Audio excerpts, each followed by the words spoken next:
Ingat Ivan Sugianto, kabar terbarunya, Ivan Sugianto dituntut 10 bulan penjara dan juga diwajibkan membayar denda 5 juta subsidi 1 bulan penjara. Di sisi lain, Ivan Sugianto berekspresi usai mendengar dirinya dituntut 10 bulan penjara.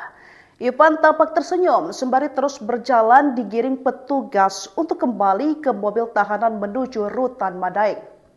Diketahui Ivan Sugianto, 39 tahun, pengusaha yang viral menyuruh siswa SMA sujud dan menggonggong.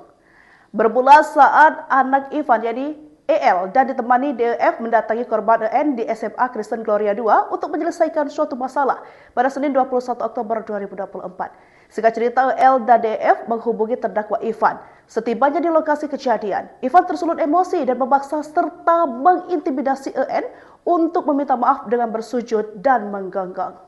Ivan Sugianto terbukti melanggar pasal 80 ayat 1 junto pasal 76C Undang-Undang RI nomor 17 tahun 2016 tentang perlindungan anak. Atas tuntutan tersebut, penasihat hukum terdakwa Ivan Sugianto, Billy Hadiwianto, menyatakan akan mengajukan pledoi atau pembelaan pada persidangan selanjutnya.